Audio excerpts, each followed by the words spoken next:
Mais on a actuellement dans la francophonie l'émergence de certains apôtres qui combattent les prophètes et le prophétique. Et je vous dis, ils ont déclaré la guerre, j'ai aussi déclaré la guerre. Mais beaucoup de ceux qui attaquent les prophètes sont de la franc-maçonnerie. Il en verra deux prophètes qu'on appelle des témoins. Même à la dispensation hors de la grâce, hors de l'église, où les saints ministères vont cesser, les prophètes vont continuer à être la méthode de Dieu. Voilà pourquoi nous allons défendre et protéger le prophétique.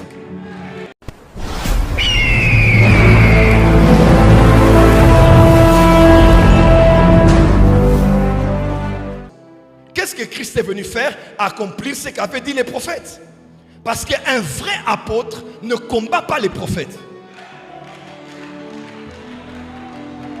Les apôtres sont venus non pas pour casser ce que les prophètes avaient dit, mais ils sont venus pour structurer, établir et accomplir ce que les prophètes avaient annoncé.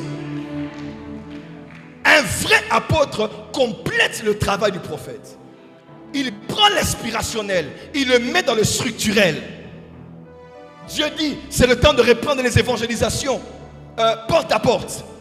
L'apôtre maintenant, ayant la sagesse de bâtir, il va faire asseoir les gagneurs d'âme. Il va faire asseoir l'église. Il va dire non.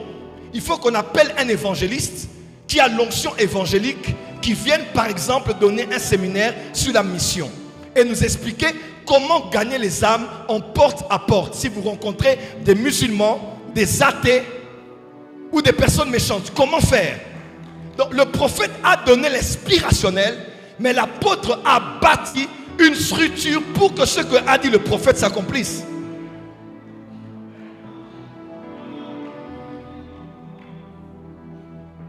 Bénissons l'apôtre Jean Clément.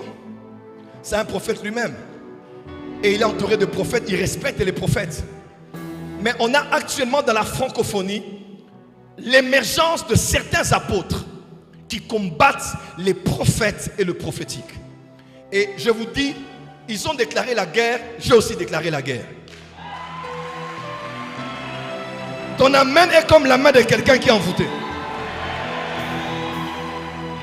Et je le dis haut et fort. Et écoutez-moi très bien, Église de la francophonie. Je crois à la sagesse de construire un grand ministère. Je crois en la faveur d'avoir une grande église et d'avoir l'impact. Je crois à la force du labeur et d'un travail diligent. Je crois qu'il y a des gens qui réussissent et qui n'ont pas touché au fétiche. Mais beaucoup de ceux qui attaquent les prophètes sont de la franc-maçonnerie. Et je ne mâche pas mes mots.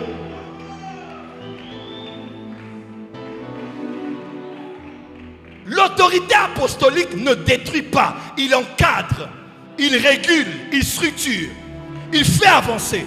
Malgré les erreurs, il dit remonte, prophétise encore. Mais un apostolique qui méprise, ridiculise, rend comme de l'immaturité de citer les noms et les adresses des gens, c'est la franc-maçonnerie. Vous me donnerez raison un jour. Comme vous m'aviez donné raison, ça fait 7 ans. Je l'ai dit de ma bouche, Dieu va exposer des gens. Il y a beaucoup de gens actuellement qui s'attaquent au prophétique. Et si vous ne comprenez pas, vous ne voyez que ce que vous voyez avec les yeux, vous allez dire non, il a juste parlé. Ou ils ont juste parlé. Mais il y a un vent mauvais qui est satanique et démoniaque. Écoutez-moi, les prophètes ont existé dans toutes les dispensations. Toutes, depuis celle de l'innocence. Jusqu'au gouvernement humain, les prophètes ont été là. Abraham était là. Quand Nimrod était là. Genèse chapitre 11. Actuellement, dans la grâce, les prophètes sont là. Et je vous dis, même quand l'ère de la grâce sera terminée et qu'il n'y aura plus de prophètes sur la terre, la grande tribulation sera là. Quand Dieu voudra agir sur la terre, il n'enverra pas 2 apôtres. Il n'enverra pas 2 docteurs. Il enverra 2 prophètes qu'on appelle des témoins. Même à la dispensation hors de la grâce, hors de l'église, où les saints ministères vont cesser, les prophètes vont continuer à être la méthode de Dieu. Voilà pourquoi nous allons défendre et protéger le prophétique. Je dis, nous allons défendre et protéger le... Dis à ton voisin, nous allons défendre et protéger le prophétique. Pourquoi veux-tu tuer les prophètes? Parce qu'ils veulent fermer les yeux de Dieu. Car c'est l'œil de l'Éternel qui veille sur les travaux de l'Église. Faites attention. Je crois en l'équilibre des ministères. Mais je vous donne... Peut-être que j'ai parlé, quelqu'un a cru que j'ai parlé par émotion. Avec le temps, vous me donnerez raison. Il y a l'émergence des serviteurs de l'ennemi qui vous feront croire que ce qu'ils font, c'est mature, c'est équilibré, c'est stable. Mais au fond, qui ont déjà un agenda. Fermer la bouche des prophètes. Qui ne disent que ce qui va les plaire à eux. Quand c'est autrement, ce n'est pas de Dieu. Le prophétique, c'est trop de choses. Le prophétique, c'est trop de choses. C'est bien au-delà de ce qu'on peut penser et imaginer. Dis à ton voisin, les prophètes. Donc les prophètes ont été là avant tous les offices et seront là après tous les offices. Et à la fin de la Bible, du livre d'Apocalypse, on n'appelle pas Dieu le Dieu des esprits, des docteurs. Le Dieu des esprits des... Le Dieu des esprits des prophètes. Le Dieu des esprits des prophètes. Le Dieu des esprits des prophètes. Le Dieu des esprits des... Providence. Il y a un providence ici. Il y a un providence. Il est où?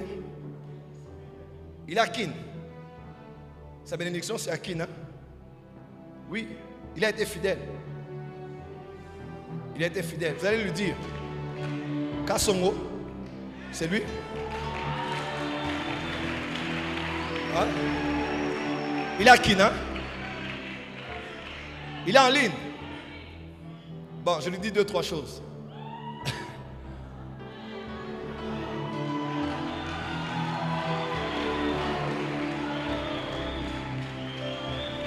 Bon, je reviens sur lui tout à l'heure parce qu'il y aura cette semaine un appel qui viendra de Brazzaville. Quelqu'un va l'appeler, il s'appelle Royer. Il est à Franceville, Wenze, à Brazzaville. On va l'appeler cette semaine. La personne s'appelle Royer. Ah. Je veux continuer à enseigner. Dis enseigne prophète.